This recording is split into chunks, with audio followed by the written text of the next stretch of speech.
بسم اللہ الرحمن الرحیم۔ میں ہوں اجمل ملک، آپ دیکھ رہے ہیں اجمل ملک یوٹیوب چینل۔ السلام علیکم دوستو۔ ارشاد باری تعالیٰ ہے، اور جب تیرے رب نے فرشتوں سے کہا کہ میں زمین میں خلیفہ بنانے والا ہوں، تو انہوں نے کہا ایسے شخص کو کیوں پیدا کرتا ہے جو زمین میں فساد کرے اور خون بہائے، اور ہم تیری تسبیح، حمد اور پاکیزگی بیان کرنے والے ہیں۔ اللہ تعالیٰ نے فرمایا، جو میں جانتا ہوں تم نہیں جانتے۔ اور اللہ تعالیٰ نے آدم علیہ السلام کو تمام نام سکھا کر ان چیزوں کو فرشتوں کے سامنے پیش کیا اور فرمایا، اگر تم سچے ہو تو ان چیزوں کے نام بتاؤ۔ ان سب نے کہا، اے اللہ، تیری ذات پاک ہے، ہمیں تو صرف اتنا ہی علم ہے جتنا تو نے ہمیں سکھا رکھا ہے، پورے علم و حکمت والا تو ہی ہے۔ اللہ تعالیٰ نے حضرت آدم علیہ السلام سے فرمایا، تم ان کے نام بتا دو۔ جب انہوں نے بتا دیے تو فرمایا، کیا میں نے تمہیں پہلے ہی نہ کہا تھا کہ زمین اور آسمانوں کا غیب میں ہی جانتا ہوں، اور میرے علم میں ہے جو تم ظاہر کر رہے ہو اور جو تم چھپاتے ہو۔ اور جب ہم نے فرشتوں سے کہا کہ آدم کو سجدہ کرو، تو ابلیس کی سوا سب نے سجدہ کیا۔ اس نے انکار کیا اور تکبر کیا اور کافروں میں سے ہو گیا۔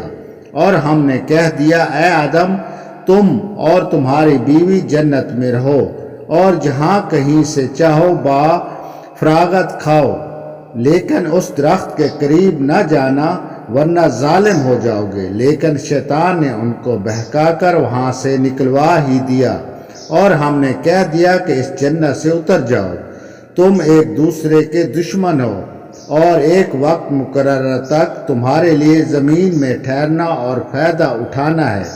حضرت آدم علیہ السلام نے اپنے رب سے چند باتیں سیکھ لی، اور اللہ تعالیٰ نے ان کی توبہ قبول فرمائی۔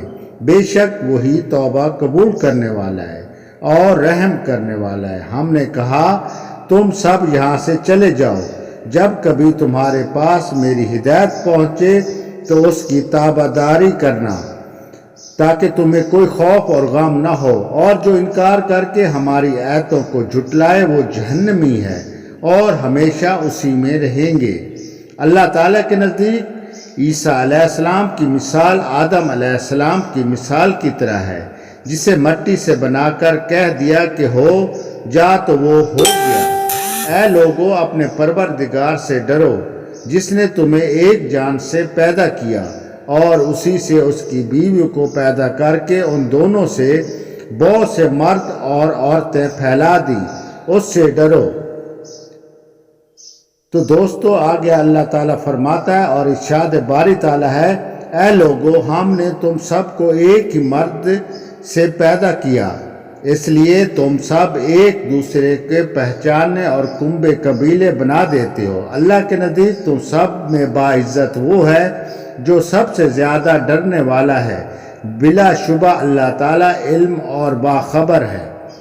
اللہ تعالیٰ ایسا ہے جس نے تم کو ایک جان سے پیدا کیا اور اسی سے اس کا جوڑا بنایا، یعنی حضرت حوا علیہ السلام، تاکہ وہ اس سے سکون حاصل کرے۔ اور ارشاد فرمایا، اور ہم نے تم کو پیدا کیا، پھر ہم نے ہی تمہاری صورت بنائی۔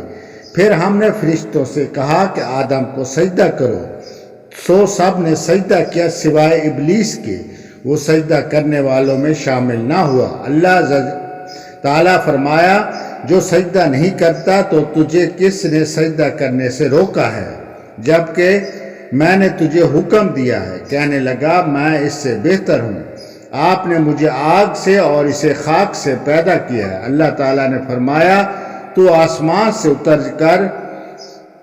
اتر جا، تجھ کو کوئی حق حاصل نہیں کہ تو آسمان میں رہ کر تکبر کرے، سو بے شک تو ذلیلوں میں سے ہے۔ اس نے کہا، مجھے قیامت کے دن تک مہلت دیجیے۔ اللہ تعالیٰ نے فرمایا، تجھ کو مہلت دی جاتی ہے۔ اس نے کہا، جب تو نے مجھے گمراہ کر دیا، میں قسم کھاتا ہوں کہ میں ان کے لیے تیری سیدھی راہ پر بیٹھوں گا، پھر ان پر، ان کے آگے اور ان کے پیچھے، ان کے دائیں اور ان کے بائیں اور ان کے ارد گرد ان پر حملہ کروں گا، اور تو ان میں سے اکثر کو شکر گزار نہ پائے گا۔ اللہ تعالیٰ نے فرمایا یہاں سے ذلیل و خوار ہو کر نکل جا، جو شخص ان میں سے تیرا کہنا مانے گا میں تم سب کو جہنم سے بھر دوں گا۔ اور ہم نے حکم دیا کہ اے آدم تم اور تمہاری بیوی جنت میں رہو، پھر جس جگہ سے چاہو دونوں کھاؤ پیو اور اس درخت کے پاس مت جاؤ ورنہ تم دونوں ظالموں میں سے ہو جاؤ گے۔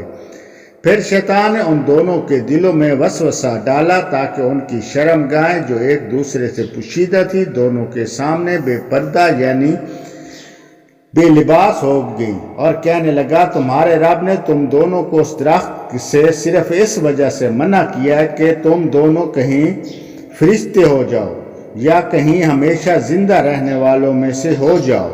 اور ان دونوں کے سامنے شیطان نے قسم کھائی کہ یقین مانو میں تم دونوں کا خیر خواہ ہوں، پس اس نے ان دونوں کو دھوکے میں مبتلا کر دیا۔ انہوں نے جب درخت کو چکھا تو دونوں کی شرمگاہ ایک دوسرے کے سامنے بے پردہ ہو گئیں، اور دونوں اپنے اوپر جنت کے پتے جوڑ کر رکھنے لگے، اور ان کے رب نے ان کو پکارا کیا ہم نے تم دونوں کو اس درخت سے پاس جانے سے منع نہیں کیا تھا؟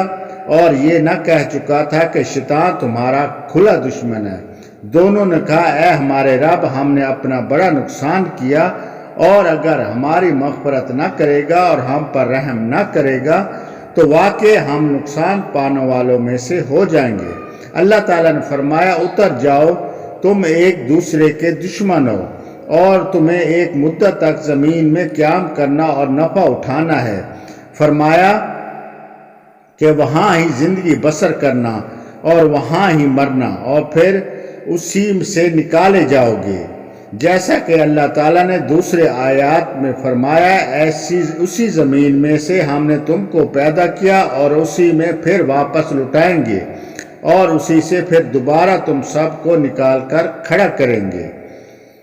یقیناً ہم نے انسانوں کو کالی اور سڑی ہوئی کھنکھناتی مٹی سے پیدا کیا، اور اس سے پہلے جنات کو ہم نے آگ سے پیدا کیا۔ اور یاد کرو جب تمہارے رب نے فرشتوں سے فرمایا کہ میں ایک انسان کو کالی اور سڑی ہوئی کھنکھناتی مٹی سے پیدا کرنے والا ہوں تو جب میں اسے پورا بنا دوں اور اس میں اپنے روح پھونک دوں تو تم سب اس کے لیے سجدہ کرنا۔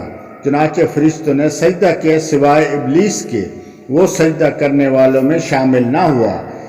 اس سے اس نے کہا کہ میں ایسا نہیں کہ انسان کو سجدہ کروں جسے تم نے کالی اور سڑی ہوئی کھنکھناتی مٹی سے پیدا کیا۔ اللہ تعالیٰ نے فرمایا تو جنت سے نکل جا کیونکہ تو نافرمان ہے اور تجھ پر قیامت کے دن میری پھٹکار ہے۔ کہنے لگا اے میرے رب مجھے اس دن تک مہلت دے جب لوگوں کو دوبارہ کھڑا کیا جائے گا یعنی قیامت تک۔ فرمایا اچھا تو ان میں سے ہے جنہیں مہلت ملی روز مقرر کے وقت تک۔ شیطان نے کہا اے میرے رب چونکہ تو نے مجھے گمراہ کیا ہے مجھے قسم ہے کہ میں بھی زمین میں ان تمام انسانوں کے لیے گناہوں کا مرکز بنوں گا اور سب کو بہکاؤں گا سوائے تیرے ان بندوں کے جو منتخب کر لیے گئے ہیں۔ ارشاد ہوا ہاں یہی مجھ تک پہنچنے کی سیدھی راہ ہے، میرے بندے تجھے کو کوئی غلبہ نہیں۔ ہاں جو گمراہ تیری روح پیروی کرے گا یعنی سب کے وعدے کی جگہ جہنم ہے جس کے 7 دروازے ہیں اور ہر دروازے کے لیے اس کا ایک حصہ تقسیم کیا گیا ہے۔